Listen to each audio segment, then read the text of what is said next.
Les pas de jambes de fer résonnent sur les pavés. Mais ce n'est pas le son d'une marche de victoire, c'est le claquement d'une prothèse. Des archéologues ont découvert dans la petite ville italienne de Capoue une jambe de fer conçue non pas pour l'ornement, mais pour permettre de se tenir à nouveau sur terre après la bataille. Que de douleur dans chaque impact de ses pas. Et qui a forgé pour le soldat une nouvelle vie en lieu et place du membre perdu. Les historiens ont écrit « Les vétérans des légions romaines rentraient souvent chez eux mutilés ». Polybe notait que les guerriers perdaient souvent des bras ou des jambes au combat, surtout lors des affrontements rapprochés avec des épées et des lances. Mais chose étonnante, ces personnes n'étaient pas abandonnées.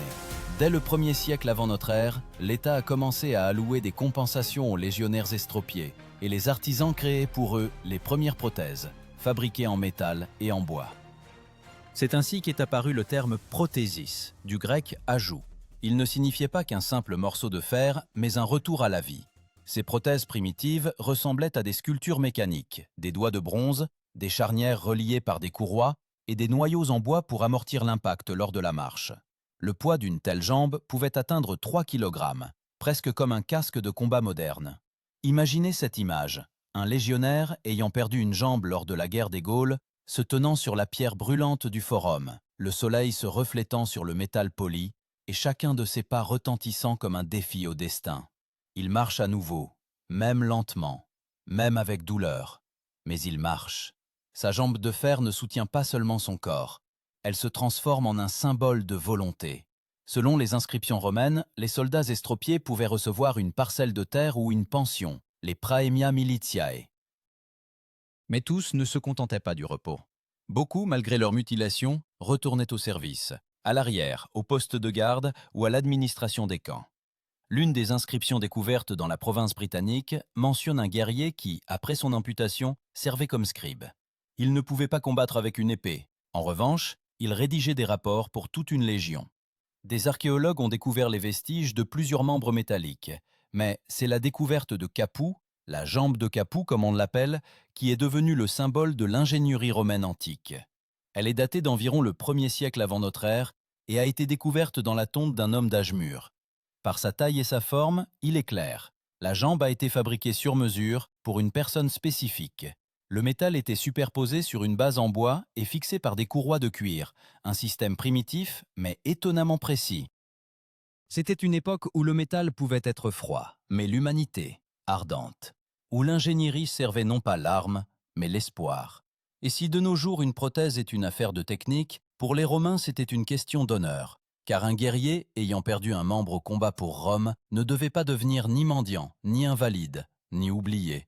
Et pourtant, une question se pose. D'où, dans une société où la force et la perfection du corps étaient valorisées, est venue la volonté d'aider les mutilés.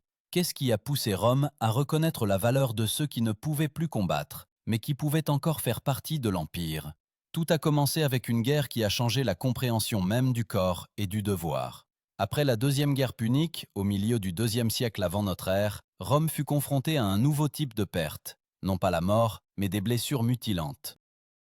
Polybe écrivait qu'après les batailles de Cannes et de Zama, des milliers de guerriers étaient restés sans bras, sans jambes et sans yeux. Ces hommes ne pouvaient plus se tenir en rang, mais dans leur poitrine battait toujours le cœur d'un légionnaire. Et l'État ne pouvait pas permettre que de tels cœurs pourrissent dans la misère. Les Romains ont créé un système particulier de soutien aux vétérans, les colonia veteranorum, des colonies pour anciens guerriers. Là, ils recevaient des terres, une maison et le droit de vivre sans mendicité. Mais pour ceux qui avaient perdu des membres, cela ne suffisait pas. Comme le rappelait Tite-Live, les vétérans ayant subi de graves blessures ne réclamaient pas la pitié, mais la possibilité de travailler. C'est alors que les forgerons et les artisans ont commencé à inventer ce que nous appelons aujourd'hui l'ingénierie médicale. L'image d'un de ces maîtres est conservée sur un bas-relief d'Ostie. Un homme en courte tunique, tenant un marteau et une scie à métaux, travaille sur une pièce métallique ressemblant à une articulation. Ces maîtres étaient appelés fabri, des ingénieurs et artisans capables de réparer non seulement les catapultes, mais aussi l'homme. Ils n'avaient pas de formation médicale au sens moderne, mais possédaient ce que les Romains appelaient ars, un art né de l'expérience et de l'observation. On peut presque entendre comment dans l'atelier ça sent le charbon et l'huile, comment les étincelles volent de l'enclume, et derrière le mur quelqu'un essaie une nouvelle jambe, marchant prudemment sur la pierre. Dans ce son, la transition du guerrier au maître, de la guerre à la vie. Chaque coup de marteau Ce n'est pas seulement le son du métal, c'est le rythme de la Renaissance. L'un des exemples les plus connus est une prothèse de main, découverte dans une tombe à Altheim, dans la province germanique. Elle appartenait probablement à un vétéran des troupes auxiliaires, ayant servi sous Auguste. Les archéologues ont établi que la construction comprenait une enveloppe de bronze, des courroies de cuir et une charnière permettant de plier les doigts. Ce n'est plus une béquille grossière, c'est un mécanisme conçu avec une précision d'ingénierie. Un tel dispositif aurait pu coûter cher, selon les estimations des historiens, l'équivalent du salaire mensuel d'un centurion. Mais les vétérans, bénéficiant du soutien de l'État, pouvaient se le permettre. Pour Rome, ce n'était pas de la charité, mais un investissement, car chaque vétéran rétabli restait un exemple pour les nouvelles recrues. L'Empire n'abandonne pas les siens. Les Romains voyaient le corps comme une partie de la machine d'État. Comme l'écrivait Cicéron, le service de la patrie exige tous les membres du corps, et si l'un est perdu, l'honneur exige de le remplacer par l'art. C'est ici que naît le concept que l'on peut appeler la première médecine militaire. Dans les camps, à côté des forges, opéraient des guérisseurs, les médici. C'étaient des médecins professionnels, attachés aux légions. Ils ne se contentaient pas de panser les plaies, mais conseillaient également les artisans créant des prothèses, leur indiquant comment répartir la charge pour que la personne puisse marcher. Le terme « médicus » ne désignait pas un chirurgien au sens où nous l'entendons. C'était un médecin généraliste. Il savait suturer, cautériser les plaies et même amputer des membres. Dans le traité de Cels des Medicina, il est décrit en détail comment de telles opérations étaient effectuées. Cels conseillait d'amputer à une distance d'au moins 2 doigts du tissu sain, afin de pouvoir appliquer un embout de peau et d'y fixer plus tard une jambe artificielle. Près de 2000 ans plus tard, les archéologues retrouvent des traces de ces interventions. Des coupes osseuses nettes, des marques d'instruments en bronze. Ce sont des preuves que la chirurgie romaine n'était pas de la barbarie, mais un système. Chaque étape y avait un sens. Et maintenant, imaginez. Un légionnaire qui hier gisait à l'infirmerie fait aujourd'hui ses premiers pas sur une jambe de bois. Son corps tremble de douleur, la sueur goutte sur le sol, mais il marche. Ses frères d'armes se tiennent en rang et observent en silence. Ils ne le plaignent pas, ils envient son courage. Parce qu'il a prouvé, même en perdant la chair, on peut rester un soldat. Cette idée deviendra le fondement de l'identité romaine, la foi en la force de la volonté sur le corps. Mais une autre épreuve attendait ces hommes de fer. Il leur fallait non seulement se tenir debout, mais combattre à nouveau. Et alors le métal est devenu une partie de la guerre. La première chose qu'entendait un vétéran de retour au combat avec une jambe de fer, ce n'était pas des applaudissements, mais le roulement du tambour, le rythme de la marche qui exigeait de se caler sur le pas. Mais son pas sonnait différemment. Un coup, le cuir, l'autre, le métal. Ce son le trahissait, le rendait étranger parmi les siens. Et pourtant, dans l'armée romaine, le mot « invalide » n'existait pas, seulement « mils », guerrier. Si tu pouvais tenir le rang, cela signifiait que tu étais vivant. Les historiens notent qu'au 1er siècle de notre ère, des vétérans équipés de prothèses commencèrent à apparaître dans certaines légions, accomplissant des tâches en dehors de la ligne de front. Ils étaient affectés à la garde des entrepôts, au centre de commandement, au service de communication.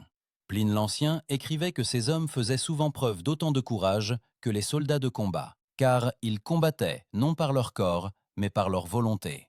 Leur exemple était utilisé pour éduquer les jeunes recrues, afin de montrer que la peur n'est pas une jambe coupée, mais une détermination perdue. Les membres métalliques devinrent une partie de la nouvelle culture militaire. Contrairement au monde moderne, où une blessure signifie la fin d'une carrière, à Rome, elle se transformait en preuve de bravoure. De là est née l'expression « cicatrix gloriae », la cicatrice de la gloire. La perte d'un bras ou d'une jambe pouvait même élever le statut d'un vétéran s'il avait survécu au combat en défendant l'étendard de la Légion.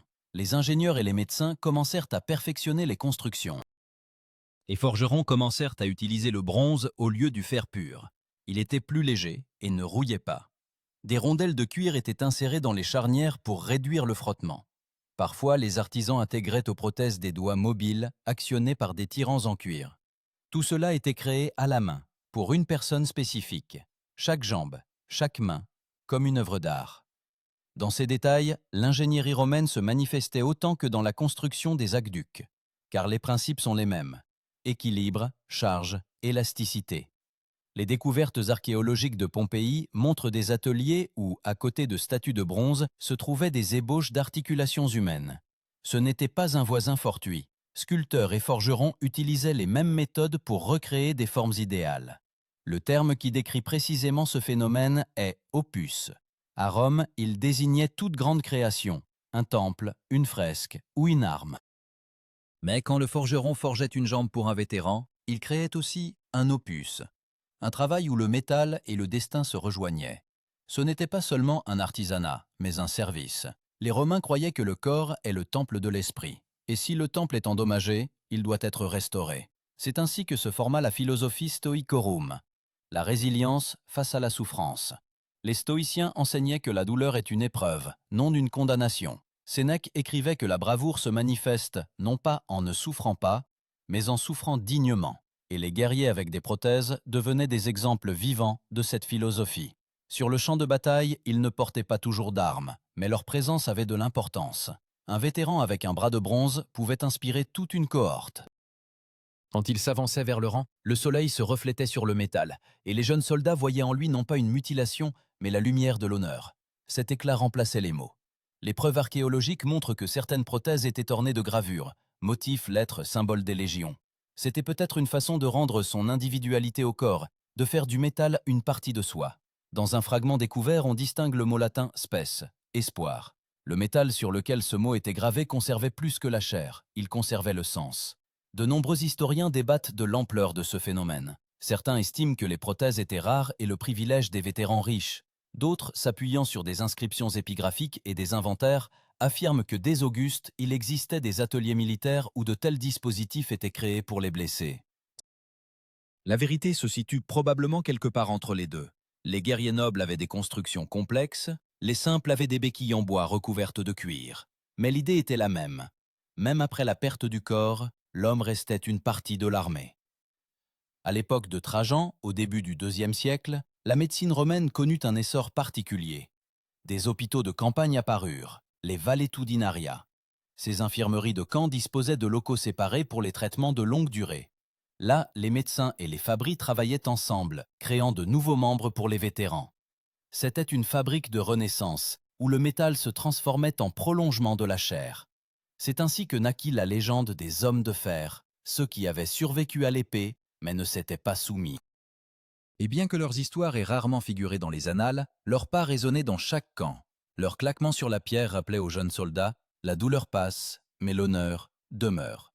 Mais tout allait changer lorsque l'Empire serait confronté à un nouveau type de guerre, une guerre où les blessures cesseraient d'être un symbole de vaillance et deviendraient la preuve de l'impitoyabilité du système lui-même. Lorsque Rome entra dans l'ère des guerres frontalières incessantes, le métal sur les corps des vétérans ne fut plus seulement un symbole de force, il se transforma en signe de l'épuisement de l'Empire. Le IIIe siècle de notre ère apporta de nouvelles guerres, non pas pour la gloire, mais pour la survie. Les provinces du Nord brûlaient, les légions combattaient les Germains et les Sarmates, et les médecins militaires manquaient même pour les pansements. Tacite écrivait que dans certains camps, des dizaines de guerriers gisaient sans jambes ni bras, mais personne n'osait se plaindre. La guerre n'attendait pas que l'homme se rétablisse, elle continuait tout simplement. Néanmoins, même en ce siècle sombre, l'ingénierie romaine ne disparut pas. Dans les camps du Danube et du Rhin, les archéologues retrouvent des fragments de prothèses, des agrafes de bronze, des fragments de courroies, des anneaux de connexion. Tout cela témoigne de l'existence d'ateliers permanents auprès des garnisons. Là, forgerons et médecins travaillaient côte à côte, créant de nouveaux membres pour ceux qui revenaient du front. Ces hommes avaient un nom commun, les restituti, les restauraient. L'un des termes apparus à cette période, l'orica humana. C'est ainsi qu'étaient appelés les dispositifs renforçant le corps du guerrier après les blessures. Des bandes de bronze fixaient la colonne vertébrale. Des cadres de fer remplaçaient les os fémoraux. Ce n'était plus une simple prothèse, c'était un exosquelette de son temps. Peut-être grossier et lourd, mais permettant à l'homme de bouger, de se tenir debout, de servir. L'image de ces années-là, ce n'est pas l'éclat des forums, mais l'odeur du métal et de la sueur. Dans le silence des hôpitaux, on entend le grincement des courroies, le crissement de la scie, le bruit sourd lorsque les médecins appliquent une nouvelle pièce sur l'os. La miséricorde romaine était de fer, comme l'Empire lui-même. Elle ne caressait pas, elle exigeait d'endurer. Mais c'est précisément ce qui a rendu les Romains invincibles si longtemps. La perte d'un membre n'était pas considérée comme une fin. Si un homme pouvait tenir une lance d'une main ou se tenir sur une jambe, il était toujours un soldat. Les commandants comme Septime Sévère encourageaient de tels vétérans. Ils devenaient instructeurs dans les camps d'entraînement, symbole d'inflexibilité. On leur confiait parfois la garde des étendards, les insignes des légions. C'était la forme la plus élevée de confiance. Les historiens notent, à cette époque, la médecine ne pouvait plus faire face sans un soutien systémique. Les premières formes de prothèses militaires sont apparues. Dans certaines provinces, comme en Pannonie, l'État finançait même des forges spéciales. Sur les dalles découvertes, on trouve des inscriptions telles que Officina Medica, atelier médical. Là où l'on réparait autrefois les catapultes, on restaurait désormais des hommes. Cependant, tous n'y voyaient pas de l'héroïsme. Les sénateurs se plaignaient que les vétérans mutilés rappelaient le coût excessif de la guerre. Selon Dion Cassius, à Rome, on voyait de plus en plus de gens dont les corps étaient liés par le bronze, comme des statues, mais dont les yeux étaient vides. Cette phrase n'est pas une simple description, c'est un diagnostic de l'époque. L'Empire forgeait des prothèses plus vite qu'il ne forgeait des victoires. Et pourtant, même dans cette obscurité, l'idée romaine du devoir ne s'éteignait pas. Lorsque les blessés ne pouvaient plus retourner au combat, on leur confiait la garde des entrepôts, des casernes, des prisons. Certains recevaient le titre de custos, gardien. Ils étaient la dernière ligne de l'ordre dans un monde où tout s'effondrait. Et si leur pas résonnait lourdement, ce n'était pas le bruit du fer, mais l'écho de l'obstination. Dans la mémoire culturelle de ces années-là, une attitude particulière envers le corps est apparue. Les maîtres commencèrent à représenter sur les mosaïques et les statues des guerriers avec des membres métalliques. Ce n'étaient pas de misérables estropiés, mais des héros, égaux aux dieux. L'une de ces mosaïques fut trouvée à Antioche. Un homme en armure, s'appuyant sur une jambe de bronze à côté de lui. Un casque et une lance. Son regard est dirigé vers le haut, comme s'il était prêt pour une nouvelle bataille. Cette image est un manifeste de la foi en l'invincibilité de l'esprit humain. À cette même époque, le terme « virtus », signifiant vaillance, prit une nouvelle résonance. Désormais, la vaillance n'est pas seulement la victoire, mais aussi la capacité à se relever après une défaite. Comme l'écrivait l'historien Aelius Aristide, le corps peut être blessé, mais la volonté, non. Les découvertes archéologiques confirment. Les Romains commencèrent même à utiliser des inserts en plomb dans les articulations pour renforcer la mobilité. Certains médecins modernes comparent ces découvertes aux prototypes d'implants orthopédiques. Ce fut un siècle de douleur, mais aussi un siècle de découvertes. Et quand l'Empire commença à perdre des territoires, quand les légions reculèrent et que les villes se vidèrent, sur les routes marchaient encore des hommes aux bras de fer et aux jambes de bronze. Leur démarche résonnait sourdement, mais avec assurance. Ils ne portaient pas d'étendard, ils portaient la mémoire. La mémoire d'un temps où l'homme, ayant perdu la chair, ne perdait pas son sens. Mais une dernière transformation attendait Rome. Quand les épées se tairaient et que les forges s'éteindraient, la question resterait « à quoi bon tout cela ? Pour l'honneur ? Pour le devoir ? Ou pour la foi en ce que l'homme est capable de devenir plus que son corps ?» Le IVe siècle de notre ère fut un temps où Rome, comme si elle se regardait dans un miroir, vit non seulement le fer, mais aussi les cicatrices. L'Empire tenait encore, mais son cœur battait plus faiblement. Les légions ne marchaient plus, mais traînaient, comme des ombres. Les vétérans aux membres métalliques remplissaient désormais les rues des villes, devenant des chroniques vivantes des guerres. On les appelait les mutilati, les mutilés. Mais ce mot ne sonnait pas comme une insulte, mais comme un titre. Il rappelait « le prix de la grandeur est toujours payé par la chair ». Pendant cette période, sur les arènes du forum, dans les basiliques et même dans les temples, apparaissaient des statues de guerriers aux bras et aux jambes de bronze. Certaines étaient réalisées avec une précision anatomique. On voyait les articulations, les charnières, les traces de fixation par des courroies. Mais le plus important, l'expression des visages. Ce n'est pas la souffrance, mais la sérénité. Les stoïciens de l'époque de Constantin écrivaient « Celui qui a perdu une partie de son corps par devoir n'a rien perdu ». C'était une philosophie d'acceptation de la douleur comme partie du service. Cependant, des changements se produisaient dans la structure même de l'État. L'armée devenait de moins en moins civile, de plus en plus mercenaire. L'État ne pouvait plus se permettre de généreuses pensions et d'ateliers pour chaque mutilé. Alors apparurent des confréries de vétérans, des communautés autonomes où les vieux soldats s'entraidaient. Là, on partageait non seulement le pain, mais aussi le métier. Les forgerons enseignaient aux jeunes à fabriquer des prothèses, les médecins transmettaient leurs connaissances sur les pansements et les amputations. Le terme décrivant ce processus est collegium. C'étaient des associations, semblables à des guildes. Certaines d'entre elles se spécialisaient précisément dans l'aide aux vétérans. Les découvertes archéologiques d'Afrique et de Sicile mentionnent des dons pour des instrumenta ad corpus restituendum, des instruments pour restaurer le corps. Cela signifie que même en période de déclin, Rome conservait l'idée « l'homme est digne d'être entier, même si son corps est brisé ». Dans les ateliers, on utilisait tout ce qui était à portée de main. Bronze, fer, étain, bois, cuir, parfois même des os d'animaux. Les prothèses devenaient plus simples, plus rudimentaires, mais ne disparaissaient pas. Un exemplaire trouvé à Narbonne, une jambe de bois, renforcée d'un anneau de fer, avec des trous pour les sangles. Son poids, environ 2 kg. Inconfortable, mais permettant de marcher. À une époque où l'Empire s'effondrait, même une telle possibilité, marcher, était un luxe. L'un des artefacts archéologiques les plus émouvants de ces années-là, une inscription sur la tombe d'un vétéran à Arles. Il se tenait debout quand les autres tombaient. Ni nom, ni titre, seulement cette phrase. Peut-être appartenait-elle à un homme qui se tenait sur une jambe métallique. Cette simple inscription est devenue l'épitaphe de toute une génération. Le christianisme qui se renforçait à cette époque apporta une nouvelle compréhension de la souffrance. Désormais, la douleur physique n'était plus perçue comme une honte, mais comme une purification. Un guerrier blessé pouvait être plus proche de la sainteté qu'un patricien irréprochable. Sur les fresques des temples de la fin de l'Empire romain apparaissent des images de soldats aux bras et aux jambes bandés, symbole de courage et de sacrifice. Rome, fatiguée de la guerre, commença à vénérer non pas les vainqueurs, mais les survivants. Dans ce contexte, la prothèse cessa d'être une nécessité militaire pour devenir un acte de miséricorde. Dans les monastères qui surgissaient sur les ruines des anciennes casernes, les moines guérisseurs poursuivaient l'œuvre des médecins militaires. Ils utilisaient les anciens instruments, décrits encore par Cels, et fabriquaient de simples béquilles et supports pour les pauvres. Ainsi, le savoir ne mourut pas avec l'Empire. Il changea simplement de forme. Progressivement, les légendes des hommes de fer se transformèrent en paraboles. Dans les chroniques du 5e siècle, on trouve des récits de vétérans dont les corps étaient partiellement de cuivre et partiellement de courage. Les historiens débattent de la part de métaphores, mais une chose est évidente. Dans la mémoire collective de Rome, le fer est devenu synonyme de la résilience humaine. Les dernières décennies de l'Empire furent une période de destruction du monde extérieur et de renforcement du monde intérieur. Les gens perdaient des villes, mais conservaient la capacité de se relever.